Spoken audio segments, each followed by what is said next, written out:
Sexton trying to get loose. He'll fire. Hey! Knocks it down. Burrow slammed it home.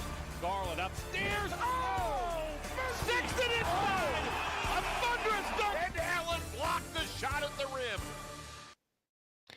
Welcome to the Chase Down Podcast, part of the Cavs Media family. I'm your host, Justin Rowan. Support for this podcast and the following message comes from Zoom. 500,000 businesses connect using Zoom, a single chat for phone, chat, workspaces, events, apps, and video. Zoom enables real-time collaboration for teams around the globe. Zoom, how the world connects. And connecting with me now live via Zoom is my co-host, Carter Rodriguez. Carter, how you doing, buddy? My kingdom for some injury luck, Justin. My God. It's ridiculous. You know what? It's not a great feeling where the Cavs get what I would argue to be their most significant win of the season over the Toronto Raptors, given the implications from a tiebreaker standpoint, the race to stay out of the play-in. And what did it cost? Everything. Because Jarrett Allen has been ruled out indefinitely with a fractured left middle finger. You know what? I understand some of that pain as I got to use my middle finger a fair bit over the weekend as the Cavs played the Philadelphia 76ers and the Toronto Raptors, who seemed hell-bent on beating the hell out of the Cavs. It was, you know what? Overall, I felt it was a very encouraging weekend, but then to get that gut punch with the Jarrett Allen news is definitely something that is weighing on me right now. It's just like, come on, man. Like, things are finally, I felt like they really found their mojo the last two games. It's funny, I know that fans tend to play the results, not the process, and I can be just as bad about that. I was surprised that folks were so down after the Philly loss, because I was like, oh, there's my guys. Yeah. It felt good again. And to steal your analogy, it was there you are, Peter. There you are, Peter. It was that felt like the Cavs were getting back at it, and sorry to cut you off there, but I really did feel like they discovered their mojo, coming out strong with a very good first quarter performance, which was one of the keys that we had kind of highlighted. And ultimately, it was a frustrating loss, but that's a good Philadelphia team, and I thought that the Cavs represented themselves very well in that game. Yeah, sometimes you lose road games against the biggest grifting team in the league. Like that's just the way it goes sometimes, where they got whistles. Cavs Darius Garland didn't draw a single shooting foul despite getting pushed and pulled all game. Niang and Maxey hit double-digit threes, which is like obviously Niang is a good shooter, but you hope for some luck there. I just felt like they just and then Embiid was amazing, as he often is, and Harden also scored well in isolation down the stretch, and they lost, and that happens. But they felt like they had that verve, like they were playing with that passion again. And then I thought it really did carry over to the Toronto game. Toronto, It will never go away. That's just not what they do. That's not in their DNA as a team. And that version of Toronto is, without Van Vliet out there, is...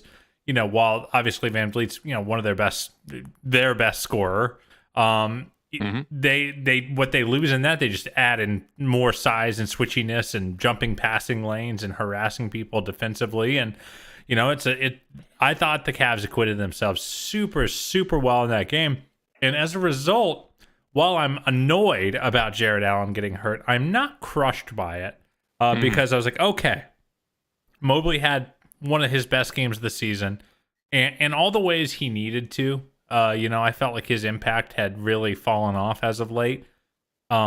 Just sure-handed rebounds, amazing defensive help, and on-ball defense at times.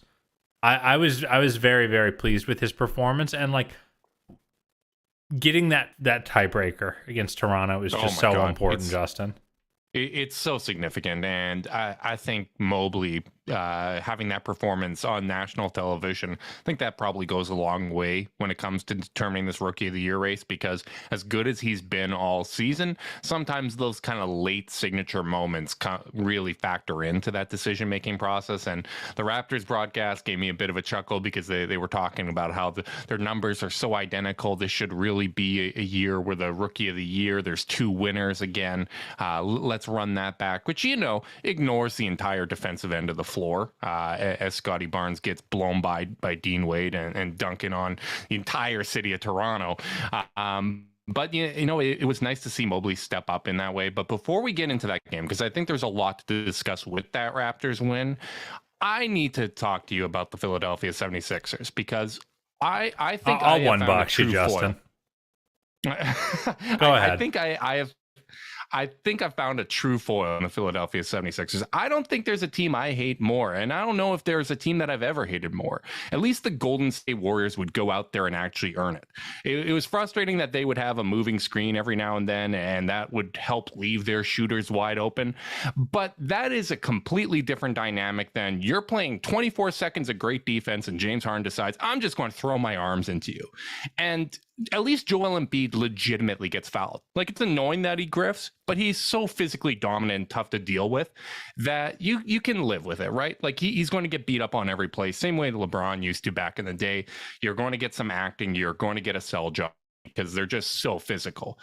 But for Harden to get those calls, for Maxey to get those calls, like, it is so frustrating, especially when you have, in comparison, Darius Garland, who shoots 24% of his shots at the rim, another almost 20% in that floater range. He gets everywhere he wants to on the court, and he doesn't get the free throw rate that you would expect for that. That is just such a frustrating dynamic, and something I understand that I sound like a loser as I'm ranting about this. I know how it looks. I know Philly probably doesn't even think about the Cavs. Philly fans have no hate in their heart. It doesn't need to be a mutual thing. I legitimately cannot stand that team, and I am rooting for their failure. I'm glad you got it off your chest, Justin. And I knew this. I knew you were going to take the loss hard, because you have doubled and tripled down on Philly's failure. Did the game change your mind at all about that team? You said first round out. Have you changed your mind a little? Because you have to at least consider that you might have been overcooking that. I didn't predict a first round out. I said it is possible that the team could lose in the first round. I was not predicting a first round out. Let's be clear. We can run back the tape on that. I'm fine with that. I might need to run back. I would not be surprised. Justin. Please run back, because I might legitimately be wrong, and you can laugh at me for that. I actually felt pretty good about it, because I felt that was one of Evan Mobley's worst games of the year, which actually made me feel good when he bounced back in an even bigger game against Toronto with all that pressure and delivered in the way that he did. Obviously, you're missing Karis LeVert. That matters. No Rondo. That matters. And I thought, like, if this was a 7-game series, the Cavs are now down 0-2 with both games being in Philly, and you're just kind of hoping that you hold serve, right? Like, that is what you would expect from a playoff series. You'd also expect in a playoff series that the games get called a little bit differently. I thought the 3 big lineup looked really good in Philadelphia. And it's frustrating for me when you look at this upcoming schedule. If we assume that Jarrett Allen, let's say, misses March and he's back for April, typically finger fractures, you're looking at maybe around 3 weeks. I know Larry Nance last year had a finger fracture. He had surgery on it and was 4 to 6 week timeline. But let's just say, for simplicity's sake, he's out for March. It's frustrating that you don't get that showcase against Philadelphia with Jarrett Allen in the lineup, because I really want some of these measuring stick opportunities. But I still feel pretty good. Like, I would pick the Sixers in the series, but I think there's enough there that I feel somewhat optimistic about the Cavs' ability to at least hang around in a series with them. Yeah, they've got some stuff in their favor. They got Okoro to throw at Harden, and he's about as good of an on-ball defender for a guy like Harden as you'll find. They've got bigs to throw at Embiid and help to throw at Embiid. Though, my God, like, when he spins baseline, a double just doesn't matter to him. It's crazy. It's very Dirk-esque. I mean, like, obviously Dirk's, the best ever to do those kinds of shots, but, like, there's just something so special and impossible about it that is, like, it's pretty awe-inspiring. I don't know, man. I just feel like the win against Toronto. Embiid I respect. I respect. Of course. It's Harden that I don't respect. And you know what? Let's give a big thank you to Masai Ujiri. I think it's very important that we do this, because Toronto, like Cleveland, is better than their record. I think both of those teams are better than their record. They've gone through tons of injury issues. They were in a very similar situation to the Cavs, down Van Vliet and OG Anunoby, who is out with a fractured finger. 2-week timeline for him, by the way, for those that are interested. And the Cavs, obviously, you only get one quarter out Jarrett Allen. You're missing Karis LeVert. You're missing Rajon Rondo. Both teams were down. But Toronto would be so much scarier moving forward if the Raptors just said, yes, we will trade Kyle Lowry for Tyrese Maxey. Because at the deadline last year, they had reported that Tyrese Maxey was available in those discussions. And that would have made Toronto's core horrifying if they had him. Can I tell you something about Maxey? When I watched that guy, I just think, like, how can you not, like, at least a little bit believe in Colin Sexton on a really good team? I mean, you're preaching to the choir here. I just feel that's actually a really good point. I hadn't thought of that. Like, I just see him getting to just be an attacker against destabilized defenses and be the third or fourth person that you're worrying about on a possession. You go, seems like a pretty good life. Like, you know, I just watched that entire game, watching Maxey absolutely cook the Cavs, going, yeah, this could be fun for Colin. Obviously, there are some mitigating factors that make things different. James Harden being a 6'5" point guard on offense that can guard 2s and 3s, you know, whereas Darius is 6'1" and really needs to be guarding point guards or complete non-threatening wings, especially in high leverage situations. I get it that it's not apples to apples here, but like just offensively, yeah, I think it's hard not to see. I think it's hard not to see that. Yeah. Well, I got to give you credit here, Carter, because I was grouchy after that Philly game, and I was grouchy after the Jarrett Allen news. And you found another angle that I hadn't approached when it comes to kind of harnessing how grumpy I am today, because I'm just frustrated, man. Like, it is unbelievable that we've had back-to-back years with this kind of level of injury luck. Like, it is absolutely unbelievable. It's all these kind of random injuries that just seem to pop up. The difference between last year and this year is the Cavs are actually able to go out there and overcome that. And some of that's experience, some of that's better roster construction. Like, there's a lot of factors that go into that. But it's really, really frustrating that we haven't got that sustained taste of what this team could be, because, and I saw you tweet this out, but this is without a doubt in my mind a 50-win team if they had normal injury luck this season. Yeah, let alone good injury luck, but just not falling off a cliff, you know, down entire position groups at a time. Now, you could argue this position group is a little self-inflicted because Jarrett's really the only rotational center on the team. Boy, I had a bad thought. I was like, boy, would have been nice to extend that QO to Hartenstein last year, you know. Yeah. But you know, what are you gonna do? He was definitely looking to hang around, and you will get playing time if everybody's hurt. Yeah, that's when you will get time. I think that probably would have been a tough sell for him. Yeah, well, I mean, he ended up he didn't have a roster through camp, so you know, either way, you know, it was just one of those things where, like, yeah, it is a little unfortunate that they've lost entire position groups, but I will say, like, I'm actually a little less grumpy than you, which is a rarity, just from the perspective of my biggest fear was falling into the play-in, having a bad night, and having the season end, you know, or 2 bad nights, you know, whatever it is, because I don't think they can really fall down to 9 unless they, you know, cataclysmically exploded. At this point, that's tough to comprehend because both Brooklyn and Charlotte have 6 losses more than the Cavs. Yeah, and if they were playing games left, that's pretty tough. I mean, if either team was playing great, maybe, but Brooklyn has a losing record right now. I mean, so ultimately, like, my biggest fear seems very avoidable now. Even with Allen down, I thought 5 was optimistic. The schedule's tough. They're reintegrating so many pieces. Okay, you know, maybe puncher's chance at a Chicago series in the first round. But I just feel like, based on the way the last 2-3 weeks have gone, that really what I want, my goals kind of adjusted to, let's just duck that play-in. I do not want to be in the play-in. And they have a functional 4-game lead on Toronto. Obviously, they're only up 3 in the standings, but now hold the tiebreaker. Yep. And ultimately, with Toronto's pretty tough stretch coming up, it's going to be really hard for them to catch the Cavs. And the Cavs, I feel like the ball is back in the Cavs' court a little bit, where it's like, hey, just play good basketball. Win a game or two you shouldn't. Don't lose games you that you shouldn't win or that you shouldn't lose, and you're going to lock in a playoff spot. And hell, maybe Boston stumbles a little bit, loses a little mojo, and you can catch them on the 5 anyway. I just think like ultimately the disaster seems to have been abated a little bit. And obviously that there's no rule saying Toronto can't catch them, but in the end, I just feel like, okay, we're going to get to see them try some stuff out. This is going to be such a fun stretch of basketball to me from an evaluation perspective, Justin. We're going to get to see Evan Mobley full-time at the 5 in games that really matter. We're going to see Karras and Okoro probably playing on the wings together.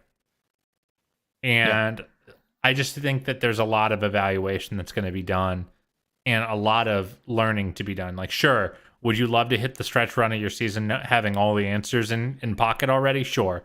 But we already were integrating a new player in Karras, and now we're going to get to see him in an environment that's a little more spaced. And, like, how's that going to feel, you know?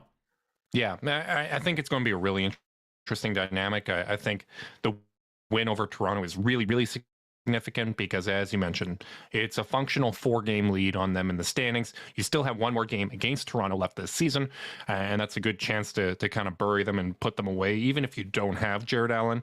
But Toronto still has a West Coast trip left. The Cavs don't play another road game against the West this season. I think that's a big advantage. The Cavs, 10 of their next 18 games, or their last 18 games, come against teams with the worst record than them in the standings. They have 10 games at home. Like it's very frustrating to go throughout this stretch without Jarrett Allen. We don't know if Darius Garland is going to have any other maintenance games down the stretch. Like there's still a lot of questions left, but having this kind of lead over Toronto now, I think is really, really significant. Them losing to Detroit and Orlando, that matters. Toronto's going through injury luck of their own. As I mentioned, OG Anunoby has that finger fracture.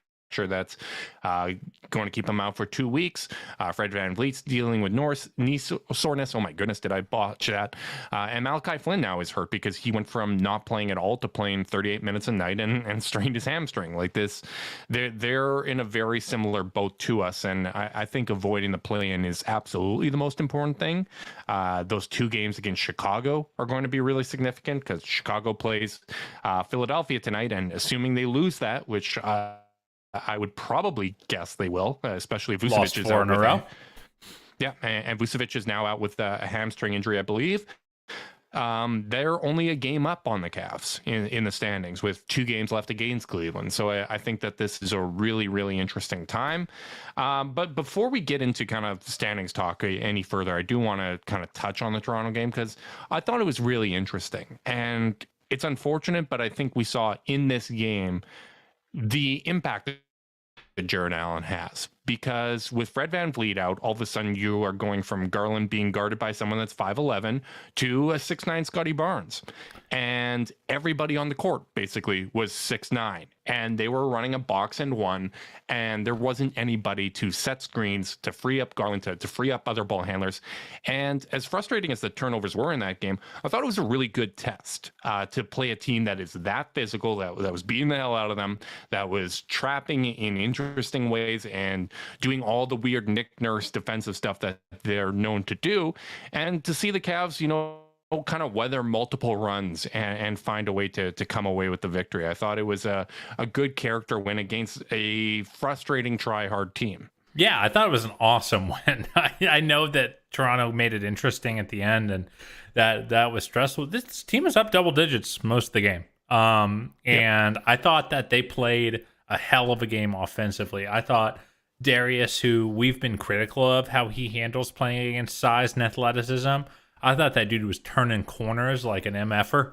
Like he was he was able to seal and turn on a lot of these Toronto wings that are great point of attack perimeter defenders. And then it was all interior passing. Like it wasn't a gaudy scoring night for him, but it didn't have to be. I thought he really orchestrated the offense really, really well. I thought that Lowry in the first half was absolutely bananas. I mean, finishing strong, using his taking it to the basket. Yep. Yeah, cutting. I thought he was excellent in that game. I thought Isaac had some nice moments here and there. I ultimately I just thought the team really showed out. I thought, and Jetty continues to be a revelation as a bench scorer that just throws teams off. Does feel like he's just always going to be more of a first half player, especially when he's dribbling. Yeah. Before defenses are like, okay, we're gonna enough of this as a pick and roll ball handler. But I thought he was excellent and had a lot of juice.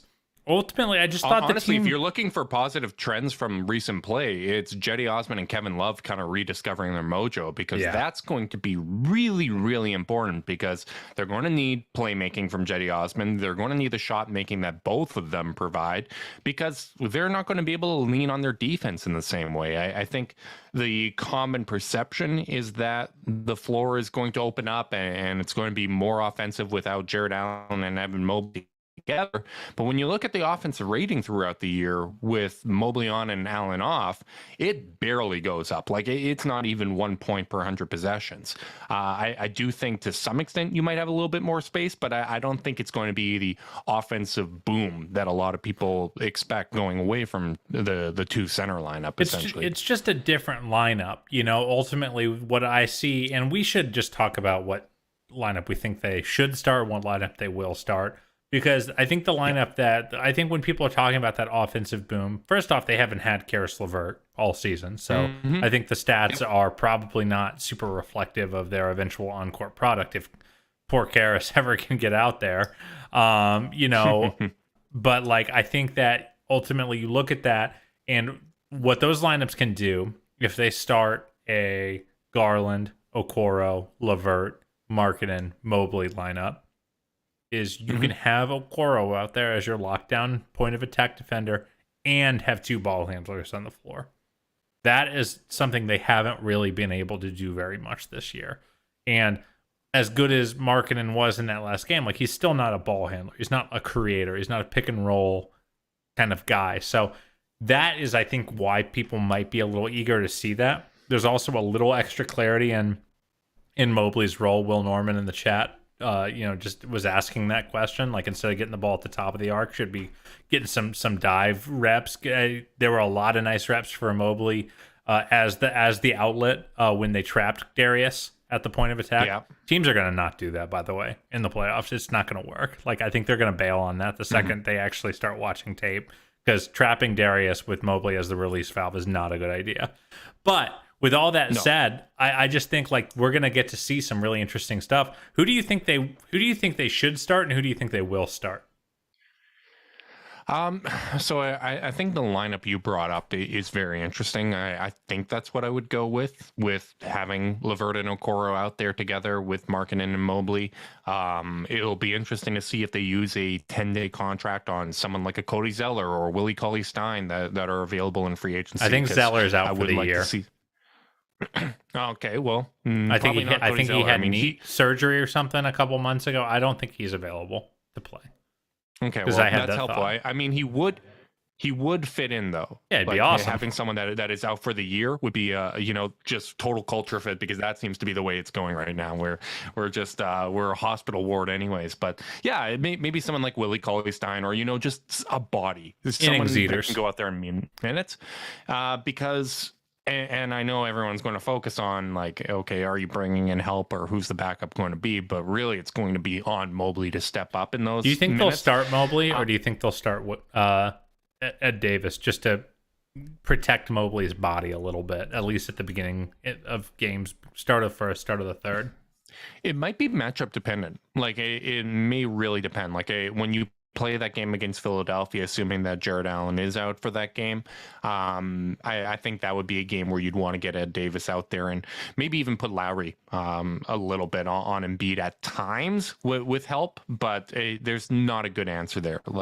If Jarrett Allen is out for March, which again, we're just doing that for simplicity, we don't have a timeline yet, the games that really kind of concern me are the games against Philly, the games against Denver, because Nikola Jokic, and Miami, because the Miami one's a little different because Miami is going to trap the hell out of Garland the same way that Toronto did. And I think without the screen setting of Jarrett Allen, that's going to be an issue.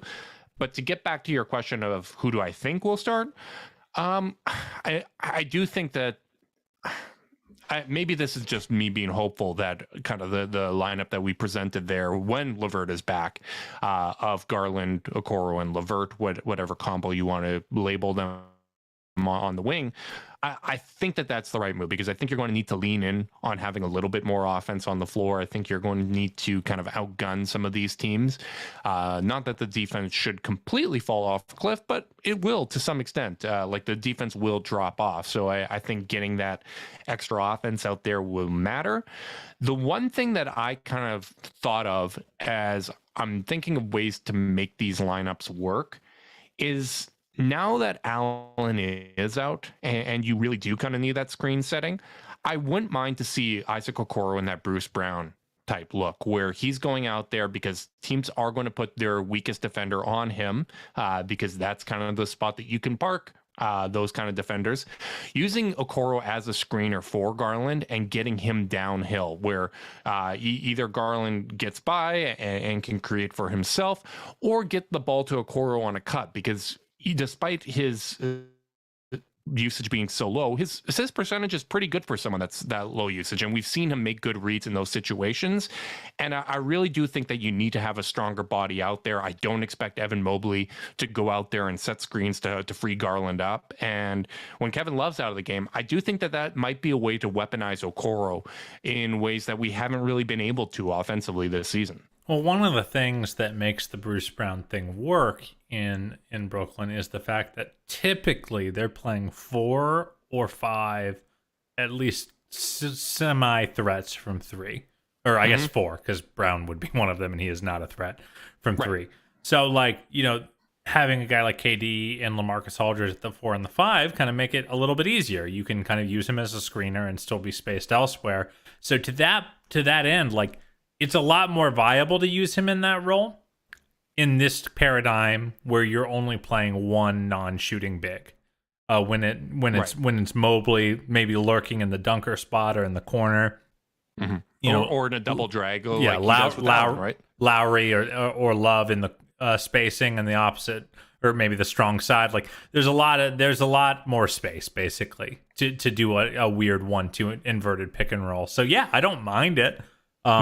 I don't think Isaac's in between game is as good as Bruce Brown's right now offensively. No, if I'm calling a spade, but yeah, it's one way. Like that is one benefit of downsizing is you can kind of use your more limited players in unique ways, especially on the wing. So yeah, I don't hate the idea.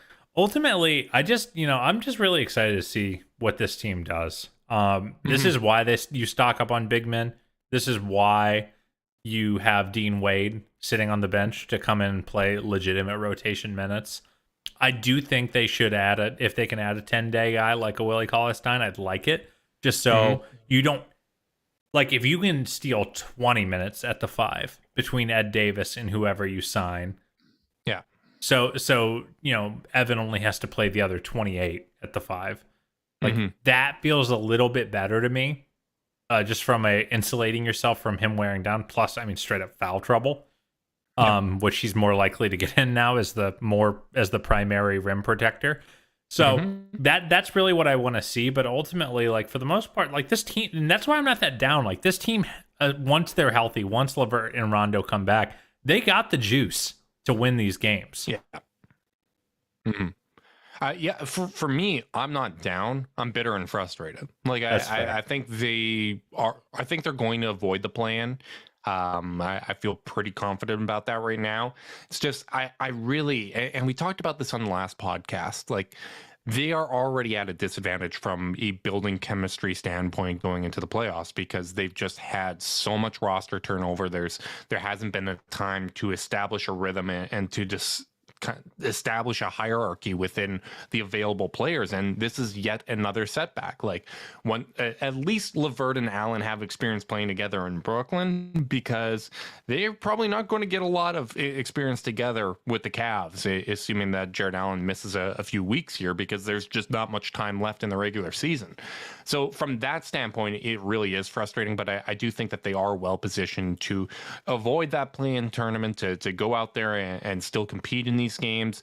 I think having Darius Garland obviously matters a ton. He's the most valuable player on this roster, but it's just, it's one frustrating blow after another. And at some point, you want a sustained stretch where the guys that you're rooting for are available and you can actually make assessments of the team, because it's just like, even from a content standpoint with the podcast, like, it's not that interesting to always be like, well, they're not healthy. Like, there's only so many angles that we can look at this sort of thing without repeating ourselves. And that's frustrating for us. It's frustrating for our listeners. It's frustrating for everyone watching.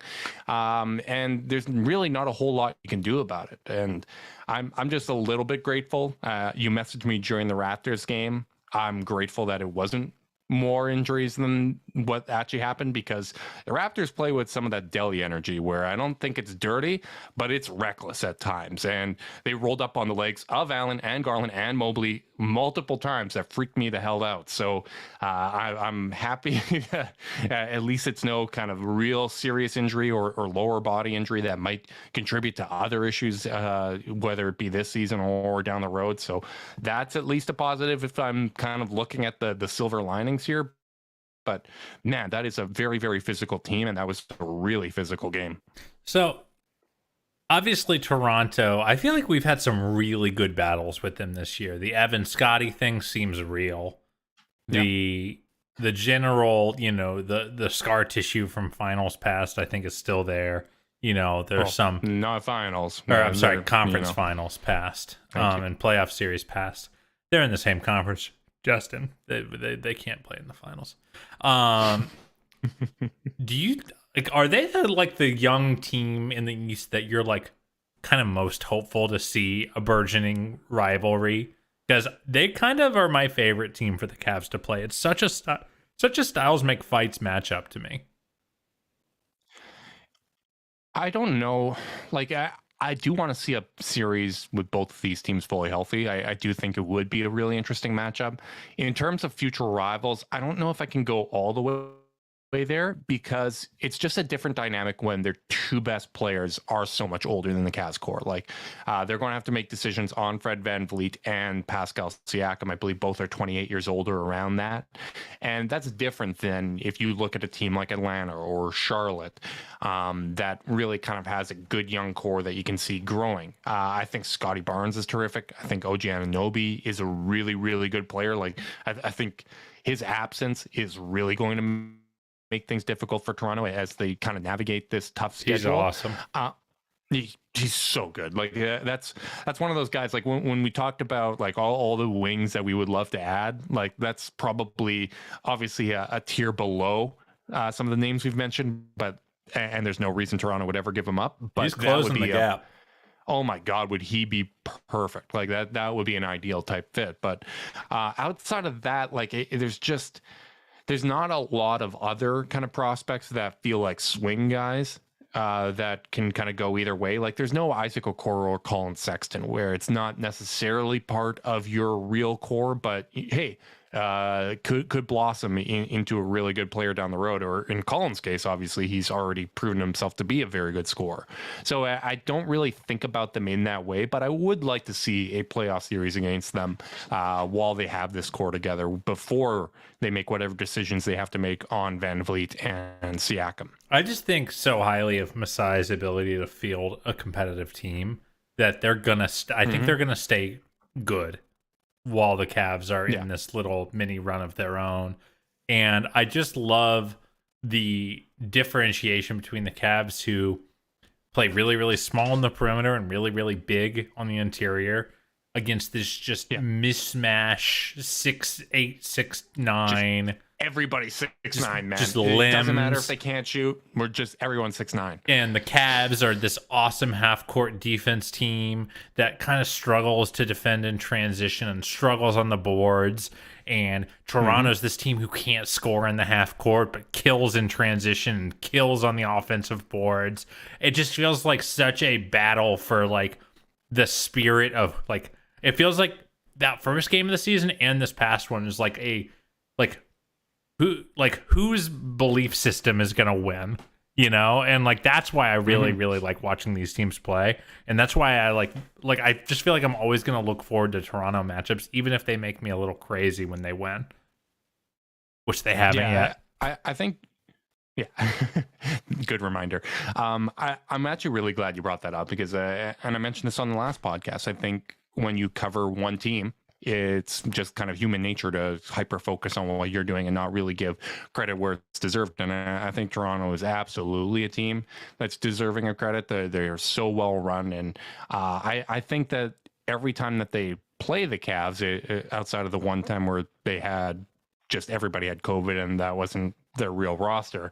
I think it's very good for the Cavs, like just from a learning experience standpoint, to go against a team that's that well coached, that makes that many adjustments on the fly, that plays that physically. Like I thought Garland had a okay game. Like I know you mentioned kind of some of the brilliant things that he did and some of the passing, but there were times that he was legitimately flustered. Like you could tell he was getting frustrated with how physical they were on him. I like that he Chris Paul'd Boucher. Yeah, that was great. That dude was out of control, lunging around at him.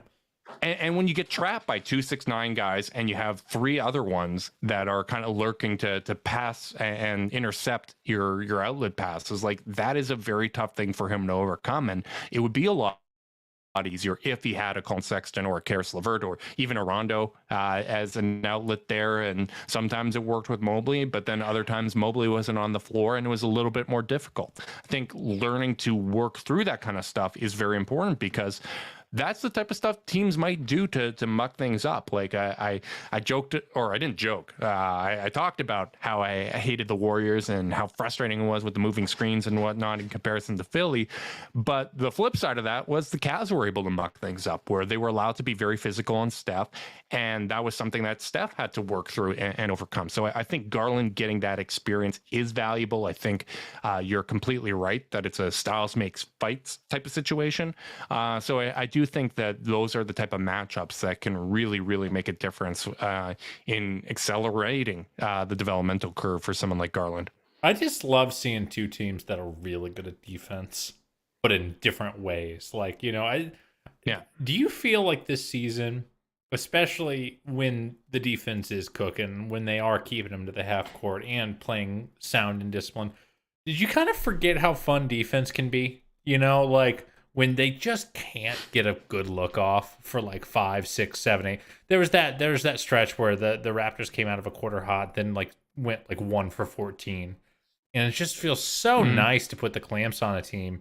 And like the way the Raptors do it on their side is just so different. And like I don't know, man. I just love that. I love these two teams. I love watching them play each other. I mean, maybe part of it is just my memory is so bad. Like there just wasn't a lot of times like in the last decade where the first Cavs were Mike good. Brown era, and even then, it always felt like they were like, I don't know, like it felt like they were a great system. Like their talent wasn't always there defensively. They had LeBron, who was an absolute freak at the time, who could play free safety. And then everyone's just like, else, do your job.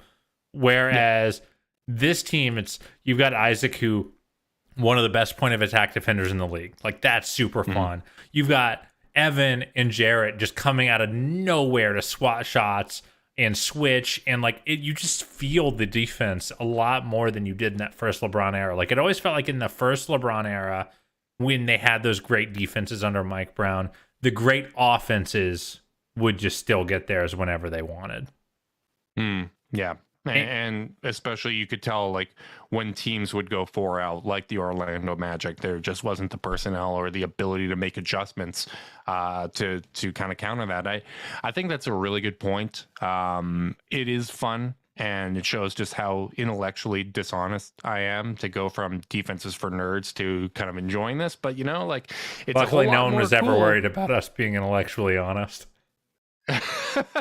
Hey, it's a whole lot more cool when Cleveland does it. I mean, Cleveland, it makes things look cool. And it is fun to build kind of your foundation on something that feels so sustainable like defense. And that's another part of why I'm frustrated with Allen being out is I felt like there was defensive slippage from this team over the last couple of weeks, and trying to get back to that level of consistency was really important. Like I thought they legitimately played very good defense against Philly. I know they put up 120 points, but some of that was just, the 3-point shooters you'd want taking shots, hitting a lot of shots.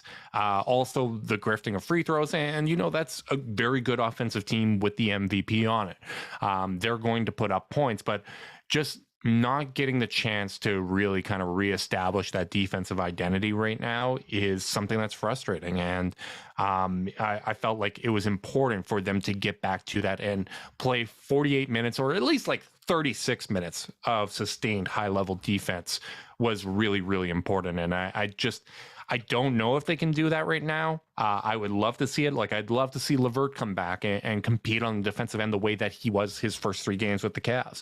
I'd like to see how Evan Mobley responds to this challenge and how everybody else steps up in these moments. I feel like I'm underrating LeVert in my brain right now because he had one really good game, couple not so good ones, and then he wasn't there. And like, I was just thinking to myself while we were recording, like, this dude is like, we just traded a first round pick for him, a first and a second, like that. Like, that's a legit talent that we just haven't gotten to see. Like that, it's going to be really interesting to see him integrate himself into this team. Yeah, and I think there's going to be a bit of a vacuum of touches because Jarrett Allen is a very important part of what the Cavs do offensively. So they're going to need Caris LeVert to step up and to contribute. So I think maybe that'll kind of help him regain some level of confidence, but you got to get him out on the court, right? So it sounds like he's been close, where he wasn't ruled out right before the game against Toronto, with no games outside of this Indiana one until Friday. I think this is a good opportunity to let's make sure that it's completely right. Let's give him the rest that he needs. And when these games come this weekend, because they've got a tough one here against Miami and Chicago, hopefully he's a little bit more ready. And when you look at the way that Garland has come back after his time off, you just kind of have to have some trust in the Cavs medical staff that they're going to do the right things and they're not going to bring back someone too soon. Because the nice thing about the way that the Cavs have played this season and the room that they've given themselves to avoid the play-in, you can be a little bit careful. You can be responsible with guys and not force them into situations that might be risky to their long-term health and health this season. So I think that's important. So looking at it now, Carter, we got games against Indy, Miami, Chicago, and the Clippers. That's kind of our next 7 days here. I'd be pretty happy with 2-2 over that stretch. I would really feel good about it. I'd love to steal one against Miami and Chicago, although a road back-to-back is a little bit tricky. We don't know what the status of Vucevic is going to be. We don't even know the status of Jarrett Allen because he's still getting further evaluations and a timeline hasn't been set, although I'm not holding my breath there. Where are you at kind of with this upcoming stretch? I think 2-2 is a good goal. I think they should be able to beat the Clippers. It's funny. Do you sometimes forget that this team has a good record? Because like your thing about saying 10 of their final 18 are against teams they have better records than, you just look at the schedule. You see a lot of big team names. You see Clippers. You see Lakers. You go, oh man, these are tough games. And you're like, we're better than them. Like, we've been better than these teams this season, so they should win some of these games. Like, sure, they're not whole yet, but like they are going to mostly be what they're going to be minus out. So like, I think 2-2 is perfectly reasonable goal. I think a stretch would be 3-1. And, like if they go 1-3, then they're going to have to dig, like I think if you're the Cavs, especially while Toronto is flailing a little bit, you kind of need to have this mentality of let's put an end to this. Let's win 2 or 3 of our next 4 and go up 5 games, 6 games on the play-in. And then you can breathe a little bit again. But like that's what I want to see, and I think 2-2 is a perfectly reasonable goal. Yeah, like if you're talking about avoiding the play-in, I think this is a perfect way to look at it. If the Cavs go 500, so 9-9 down the stretch, in order for the Raptors to catch them, they would need to go 13-5 for a team that is currently in a slump. That's tough. Like, I don't know if they've had a 13-5 stretch all season. And again, there is that one game left against Cleveland as well, the fourth in that series. So if the Cavs win that, it's basically over. It all depends on how long Jarrett Allen's out. If he's back by April, I think that gives him, 2 weeks to kind of get back into the swing of things and gear up for the playoffs. But, if you go 2-2 here, all of a sudden the 16 games left, like the amount of games that you need to win to clinch avoiding the play-in just gets less and less and less. So I think it's going to be a really interesting stretch. I think this game against Indiana is one that they probably should win, even without Jarrett Allen and no Karis LeVert and Rondo being questionable for that game. I think they should go out and win it. So we'll see if they're able to kind of answer that call. And then, they got 2 days off, which is nice. They haven't had a lot of extended stretches of multiple days off. So I'm looking forward to it. Carter, do you have anything else to add before I wrap this thing up? Take us home, Justin. Alrighty then. Big thanks to everyone that tuned in on YouTube. I know it's a little frustrating to go through these stretches where you just want the Cavs to get all the way back on track and get healthy. But you know what? This is what it's all about, man. Yeah, the 82-game season is a damn marathon, and we appreciate you all for sticking with us. Make sure you like and subscribe. Click that notification bell so you know when we're going live. If you are listening via podcast, leave us a rating, leave a review, subscribe, unsubscribe, resubscribe, and help cook those books. If you want to be part of the Chase Down's exclusive Discord chat, you can send a screenshot of that review to chasedownpod@gmail.com. However you choose to support us, we really do appreciate it. Make sure you guys are staying safe out there. Until next time, go Cavs.